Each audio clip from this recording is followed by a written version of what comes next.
सत्य के साथ। चीन की चाय भारत कब और कैसे आई और ये कैसे पहाड़ी राज्य उत्तराखंड का हिस्सा हो गई? जब अंग्रेज उत्तराखंड के पहाड़ों में पहली बार चाय लाए तो आखिर क्या हुआ था? एक रिसर्च के मुताबिक दुनिया में पानी के बाद पिया जाने वाला पेय चाय को ही माना जाता है। रोजाना करोड़ों लोग हर सुबह चाय ही पीते हैं। अंग्रेजों को चाय का चस्का लगने के बाद चाय चीन से ही खरीदनी पड़ती थी, जिसकी वजह से अंग्रेजों को चाय काफी महंगी खरीदनी पड़ती थी। लिहाजा अंग्रेज चाय को उगाने के तरीके सीखने से लेकर चाय की पत्ती के पौधे चीन से हासिल करना चाहते थे। ऐसा कहा जाता है कि ईस्ट इंडिया कंपनी ने रॉबर्ट फॉर्च्यून नाम के एक जासूस को चीन भेजा। रॉबर्ट चाय की पौध चुराने और इसकी तकनीक को सीखने में कामयाब भी रहा। इसके बाद ही अंग्रेजों ने चाय की पैदावार और बिक्री शुरू की। भारत में चाय लाने का श्रेय भी अंग्रेजों को ही जाता है। हालांकि भारत के कुछ इलाकों में चाय जंगली घास की शक्ल में उगती थी। सन 1834 के आसपास भारत के तत्कालीन governor general Lord William Bentinck ने ही भारत में चाय उगाने की संभावनाओं को देखते हुए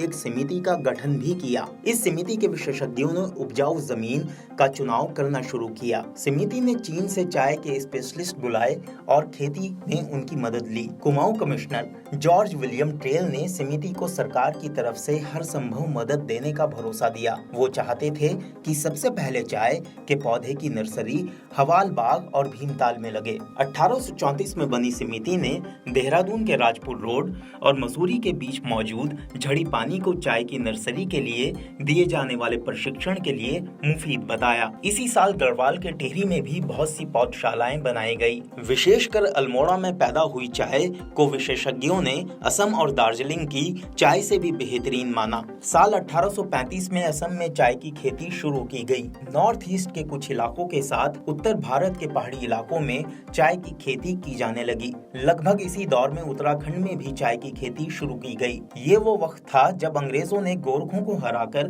कुमाऊं में अपना राज स्थापित कर लिया था। 1830 से 1866 के बीच ब्रिटेन के बहुत से परिवार रानीखेत, भवाली, अल्मोड़ा, कौसानी, लोहाघाट, बिनसर और घोड़ाखाल जैसी जगहों में बसने लगे। उस जमाने में इन्हें जमीनें चाय और फलों की खेती के लिए दी जाने लगी। गढ़वाल में 1843 के आसपास पौड़ी में भी चाय की खेती शुरू हो चुकी थी। साल 1844 में देहरादून के कौलागीर में सरकारी चाय के बागान की शुरुआत की गई, जो 400 एकड़ में फैला था। उत्तराखंड में चाय उत्पादन तेजी से बढ़ने लगा था। साल 1880 आते आते 3342 एकड़ में चाय की पैदावार होने लगी थी। देहरादून की टी कंपनी में 1200 एकड़ में चाय बागान फैल चुके थे। बैरीनाथ की चाय सबसे बेहतरीन मानी जाती थी। काठगोदाम और बरेली के बीच यातायात शुरू होने से पहाड़ों में पैदा होने वाले उत्पादों को बाहर भेजा जाने लगा।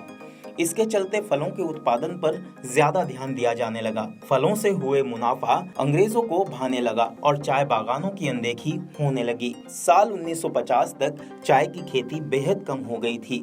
आज प्रदेश में 14,000 हेक्टेयर जमीन पर चाय की खेती की जा रही है, जिससे सालाना लगभग 90 किलोग्राम चाय का उत्पादन होता है। आज उत्तराखंड के पहाड़ी इलाकों में उगने वाली ग्रीन जैविक चाय की मांग अधिक है।